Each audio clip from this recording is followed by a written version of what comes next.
दोस्तों, आज की कहानी है। बहू, तुम्हें पति की इज्जत का जरा भी ख्याल नहीं है क्या? दोस्तों, कहानी शुरू करने से पहले अगर आपने हमारे चैनल को अभी तक सब्सक्राइब नहीं किया हो तो कर लीजिए ताकि आपके पास पहुंच सके हर नया वीडियो। आज सुभद्रा जी का गुस्सा सातवें आसमान पर था। जब से उसके लाडले बेटे रंजत का फोन आया है तब से वे मन ही मन में बुनबुना रही है। समझती क्या है वो अपने आप को? अभी 2 महीने ही हुए हैं मेरे बेटे को मुझसे दूर हुए। क्या सोचकर भेजा था मैंने सोनल को उसके साथ कि मेरे बेटे को गरम गरम भोजन मिलेगा, वो उसका ध्यान रखेगी। मगर आज तो उसने हद ही कर दी, साफ मना कर दिया उसे। उसकी ये मजाल कि मेरा बेटा उससे कोई काम कहे और वह मना कर दे।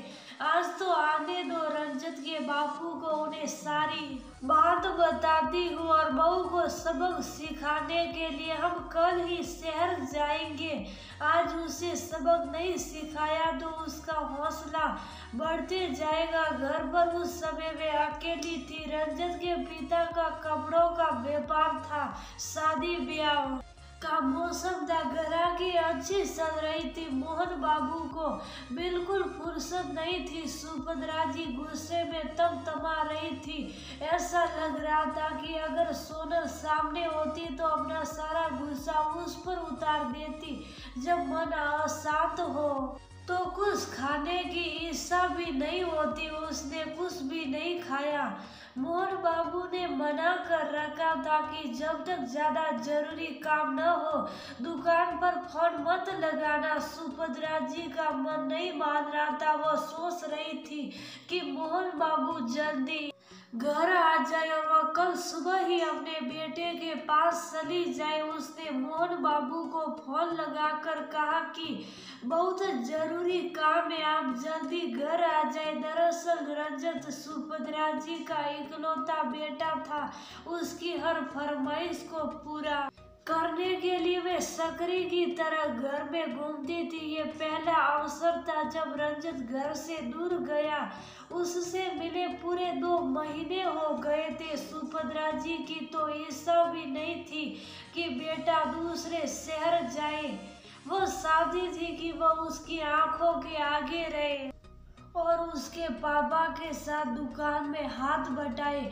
ये मोहन बाबू की जिद थी कि वह उसे अपने साथ दुकान पर नहीं रखेंगे। वे जानते थे अपने बेटे की आदत कि वह काम का आलसी है, ऐसो आराम में पला बड़ा है। अगर वह ने उसे अपने साथ काम करने के लिए रखा तो वह जीवन में अकेले कुछ नहीं कर पाएगा। पढ़ाई में भी उसका मन नहीं लगता था। मुश्किल से की परीक्षा पास की थी। मोहन बाबू बहुत व्यवहार कुशल व्यक्ति थे। उन्होंने अपने मित्र की कंपनी में उनसे कहकर रंजत की नौकरी शहर में लगवा दी। वह कंपनी में हिसाब किताब रखने का कार्य करता था। वे चाहते थे कि वह घर से कुछ दूर रहे ताकि कुछ आत्मनिर्भर बन सके। या घर पर तो माँ की छत्र छाया में वह कुछ सीखने से रहा। रंजत की पत्नी सोनल पढ़ी लिखी समझदार लड़की थी। उसने रसायन शास्त्र विषय लेकर MSc की पढ़ाई प्रथम श्रेणी में उत्तीर्ण की थी। वह नौकरी करना चाहती थी मगर सुभद्रा देवी ने मना कर दिया। सोनल ने घर गृहस्थी पूरी तरह संभाल ली थी।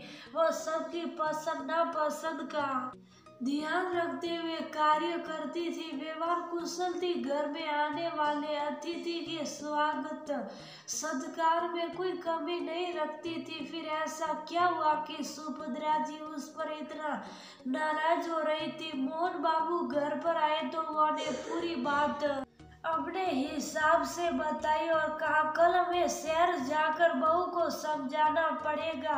आप बहुत गुणगान करते थे ना अपनी बहू का कि बहुत संस्कारी बहू है। कहाँ गए उसके संस्कार, उसकी हिम्मत देखी आपने मेरे बेटे को काम करने से मना किया। हमें कल जाना पड़ेगा। मैंने सोनल के मायके भी फोन लगा दिया है। मैं उनसे पूछूंगी कि ऐसे संस्कार दिए आपने अपनी बेटी को। मोहन बाबू ने कहा तुम बेकार बात को बड़ा कर रही हो। सोनल के मायके में गबर करने की क्या जरूरत थी? और तुम जानती हो अभी ग्राहकी का समय है, मैं दुकान छोड़कर नहीं जा सकता। वे दोनों छोटे बच्चे नहीं है, छोटी सी नोकझोंक होगी, आपस में सुलझा लेंगे। उन्हें अपनी बहू पर विश्वास था, मगर इस समय उन्हें बहस करना उचित नहीं समझा। वे जानते थे कि इस समय सुभद्रा जी को समझाना बहुत मुश्किल है। दूसरे दिन सुभद्रा जी और मोहन बाबू और सोनल के पापा मम्मी गिरीश बाबू और तनुजा सब रंजत के यहाँ पहुँच गए। सुभद्रा जी बरबराई बैठी थी। उन्हें देखते ही बोली ये संस्कार दिए हैं आपने अपनी बेटी को। रंजत ने अपने सार दोस्तों का खाना बनाने का कहा तो महारानी ने मना कर दिया। ये लक्षण ठीक नहीं है। मैंने अपने बेटे को राजकुमार की तरह पाला है। गिरीश बाबू और तनुजा जी चुप साफ सुनते रहे। मोहन बाबू सुभद्रा को मना करते रहे, मगर उनका बोलना बंद ही नहीं हो रहा था। मोहन बाबू ने कहा तुम कुछ देर चुप हो जाओ, रंजत और सोनल को भी तो अपनी बात कहने दो। रंजत ने कहा मैंने कल मेरे सार दोस्तों को भोजन करने के लिए बुलाया तो सोनल ने भोजन बनाने के लिए मना कर दिया। मेरी इज्जत दो कौड़ी की हो गई। अब मोहन बाबू ने सोनल से पूछा बेटा क्या कारण है कि तुमने भोजन बनाने के लिए मना किया?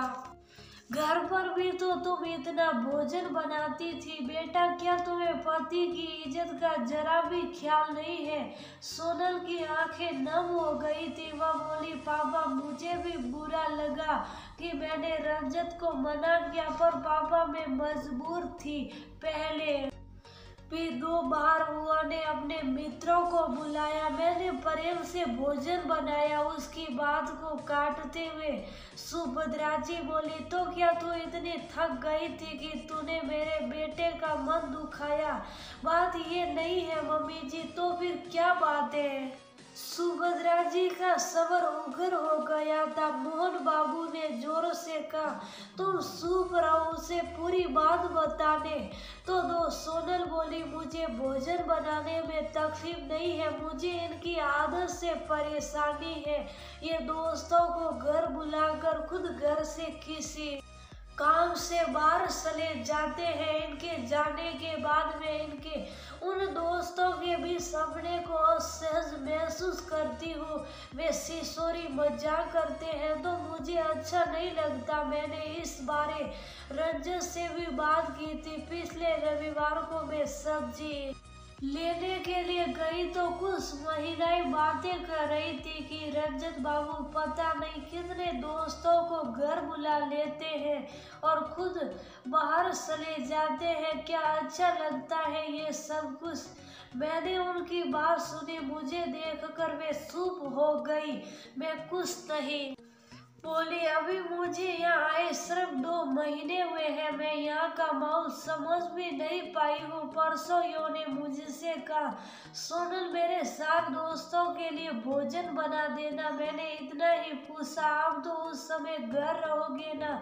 तो बोले मुझे तो एक मीटिंग में बाहर गांव जाना है। तब मैंने भोजन बनाने के लिए मना कर दिया। इन्हें बहुत गुस्सा आया और इन्होंने गुस्से में मुझ पर हाथ उठाया, मगर मैंने इनका हाथ पकड़ लिया। मैं बिना गलती के मार नहीं खा सकती। ये गुस्से में ऑफिस चले गए। मुझे भी बुरा लगा, फिर मन को समझाया कि हमारी आपस की बात है, मिलकर सुलझा लेंगे। मुझे नहीं मालूम कि इन्होंने आपको कब फोन लगाया। सोनल की आवाज बरार गई थी। उसकी बातें सुनकर कुछ सेकंड के लिए एक मौन पसर गया था सबके मध्य। सोनल के मम्मी पापा अभी तक चुपचाप बैठे थे। सोनल की मम्मी तनुजा जी बोली, हमने हमारी तरफ से सोनल को संस्कार भी सिखाए हैं और मर्यादा का पाठ भी पढ़ाया है। अभी भी शादी हुई है उसकी। अगर मेरी बेटी का जमाई जी के दोस्तों के लिए भोजन बनाने के लिए मना करना संस्कारहीनता है, तो क्या उनका छोटी सी बात पर उस पर हाथ उठाना संस्कारहीनता नहीं है क्या? मेरी बेटी ने भोजन बनाने के लिए मना क्यों किया वो बता चुकी है। अगर वह साथी तो हमें फोन लगाकर कह सकती थी कि रंजन ने उस पर हाथ उठाया, मगर उसने ऐसा नहीं किया। वह रंजन के साथ मिलकर अपनी उलझन सुलझाना चाहती थी। अब आप ही बताइए, संस्कारहीन कौन? ये सब मौन थे।